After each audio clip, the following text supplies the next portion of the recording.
ओम श्री परमात्मने नमः। ओम श्री गुरुवे नमः। अथ षष्ठोऽध्यायः। और श्री भगवान उवाच। हमारा श्लोक है श्लोक नंबर 8। ये श्लोक है ज्ञान विज्ञान तृप्तात्मा। ज्ञान न पे कोमा, विज्ञान फिर न पे कोमा, तृप्तात्मा। ज्ञान विज्ञान तृप्तात्मा कूटस्थो विजितेन्द्रियः। कूटस्थो सेकंड पार्ट है, कूटस्थो विजितेन्द्रियः। युक्त, ये जो युक्त वर्ड है, यू के बाद आधा क है और फिर त पूरा है। युक्त इत्युच्यते योगी। युक्त इत्युच्यते योगी। सम म पे कौमा, लोष्टाश्म म पे कौमा, कांचनः। 3 वर्ड हैं इसमें। पहला सम म पे कौमा, लोष्टाश्म फिर म पे कौमा, और कांचनः तीसरा वर्ड। इसमें वर्ड है सम प्लस लोष्ट। लोष्ट का मतलब मिट्टी का ढेला, प्लस अश्म, अश्म कहा गया पत्थर को, और कांचनः, कांचनः कहा गया है सोने को। सम लोष्टाश्म पढ़ने में हमने लोष्ट और अश्म को इकट्ठा कर दिया। लोष्टाश्म मिट्टी का ढेला और पत्थर। दोबारा फिर सुन लो। सम का मतलब समत्व, समबुद्धि। लोष्ट, लोष्ट का मतलब मिट्टी का ढेला। अश्म पत्थर, और कांचनः स्वर्ण। यही था मेन चीज इसके बीच में। दोबारा सुनो। ज्ञान विज्ञान तृप्तात्मा। ज्ञान विज्ञान तृप्तात्मा कूटस्थो विजितेन्द्रियः। कूटस्थो विजितेन्द्रियः। युक्त इत्युच्यते योगी। युक्त इत्युच्यते योगी। समलोष्टाश्म कांचनः। समलोष्टाश्म कांचनः। इसमें कहा है, पहला वर्ड है ज्ञान विज्ञान तृप्तात्मा। ज्ञान नॉलेज, विज्ञान उसकी प्रैक्टिकली जो हम करते हैं। विज्ञान विशेष ज्ञान, मतलब कि जो हम बार बार एग्जाम्पल ले लेके जो करते हैं उसको कहा गया है। एप्लीकेशन समझ लो उसकी, ठीक है। विशेष नॉलेज। ज्ञान विज्ञान तृप्तात्मा, जिसका अंतःकरण ज्ञान विज्ञान से तृप्त है। उसको ज्ञान भी है और उस ज्ञान को कैसे प्रयोग करना है ये भी उसको पता है। ये कहा गया है ज्ञान विज्ञान, जिसका अंतःकरण ज्ञान विज्ञान से तृप्त है। उसके बाद है कूटस्थो, जो कूट की तरह निर्विकार है।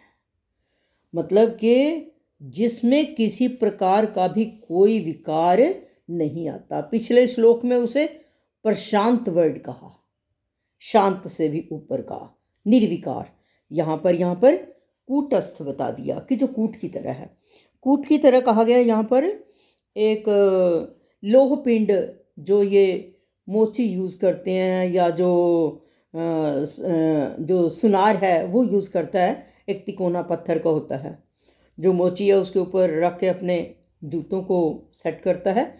या जो सुनार है वो विभिन्न प्रकार के आभूषण ठोकर हथौड़े से मारता है। लेकिन जो नीचे वाला वो लोह पिंड है उसमें फर्क नहीं पड़ता कोई, उसमें कोई विकार नहीं आता।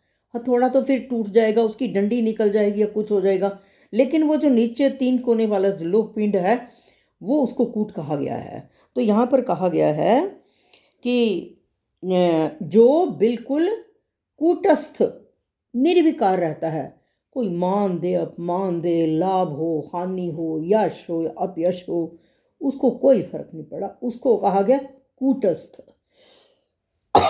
और आगे कहा है विजितेंद्रियः, जिससे जितेंद्रिय, जिसकी इंद्रियां उसके वश में है। एक तो होता है जितेंद्रिय, अगला वर्ड का है विजितेंद्रिय। जो जितेंद्रिय है, अब उसने इंद्रियों को वश में तो किया हुआ है, पर फिर भी कहीं ना कहीं हृदय के कोने में बैठी हुई कोई ना कोई कामना फिर आ जाती है, कहीं राग द्वेष फिर हो जाता है। लेकिन जो विजितेंद्रिय है उसमें किसी प्रकार का भी राग द्वेष होने की संभावना नहीं है। तो विजितेंद्रिय को कहा है कि कर्म करने की प्रवृत्ति होने के कारण कहीं ना कहीं राग द्वेष की पूरी संभावना रहती है, लेकिन वो जो विजितेंद्रिय वर्ड कहा है उसमें किसी भी अवस्था में कोई भी विकार नहीं आता, किसी प्रकार का राग द्वेष नहीं, उसकी इंद्रियां पूरी तरह से वश में हैं। मतलब कि अपनी इंद्रियों को वश में करने में पूरी तरह से वो परफेक्ट है। उसको विश्वास है कि मैं डामाडोल नहीं हो सकता, मेरी आंख को जहाँ मैं चाहूँगा वहीं जाएगी, मेरे कान जो मैं चाहूँगा वही सुनेंगे, मेरी जीभा अगर चाहे 36 पदार्थ सामने पड़े हों, जो मेरे लिए ठीक होगा मैं वही एक्सेप्ट करूँगा। इसका मतलब क्या है? विजितेंद्रिय।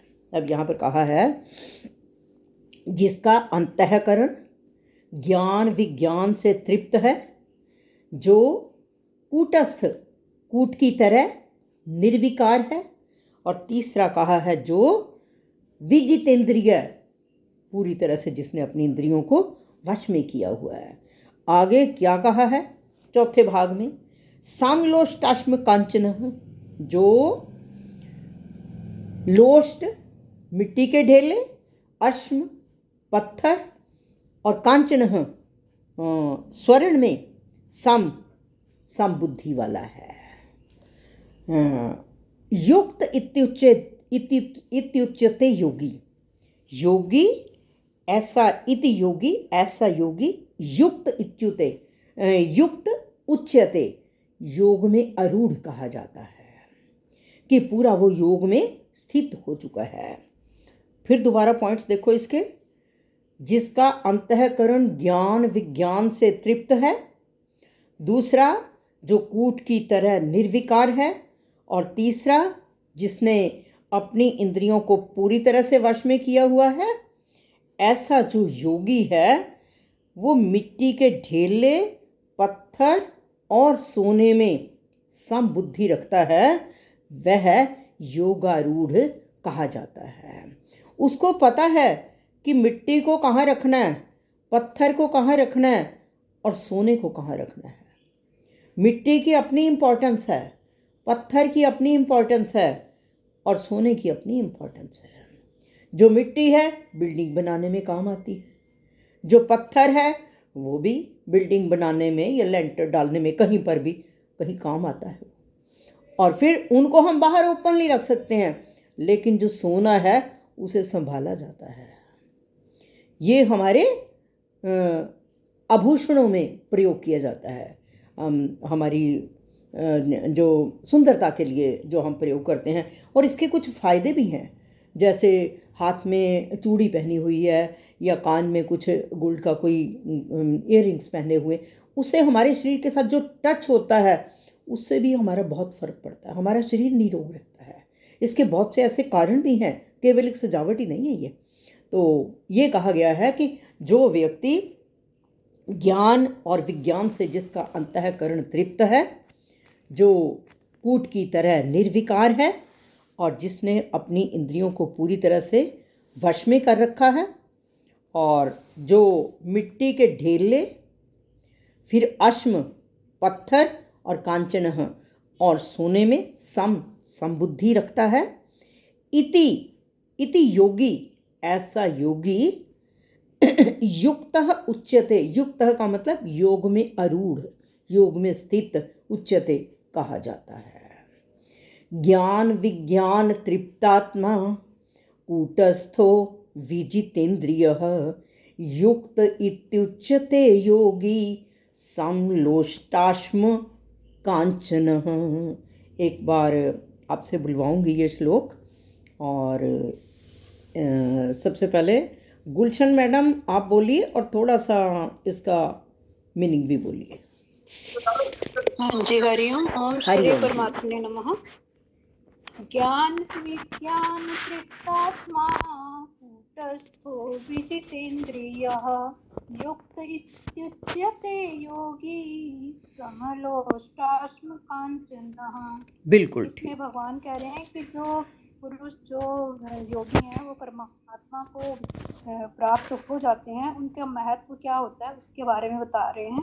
जैसे कहते हैं कि जिसका अंतःकरण है वो ज्ञान और विज्ञान से तृप्त है, यानी कि उसे पता चल गया है कि परमात्मा क्या है और कैसे प्राप्त करना है। और जिसकी स्थिति जो है कूटस्थ है, यानी कि विकार रहित है, उस पर जैसे कुछ भी हम कहें तो उसको कोई फर्क नहीं पड़ता। जैसे मोची के जिस पे जूते बनाता है उसके ऊपर वो जितनी भी ठोकता है तो उस पे कोई विकार नहीं आता। उसी उसी तरह जो है वो, अगर वो कूटस्थ है और उसने अपनी इंद्रियों को विजितेंद्रिय है, जिसने अपनी इंद्रियों को भली भांति जीत लिया है, सभी अपनी ज्ञान इंद्रियों और कर्म इंद्रियों को अपने वश में जिसने कर लिया है, और जिसके लिए समलोष्टाश्म कांचना, जिसके लिए मिट्टी पत्थर और स्वर्ण समान है।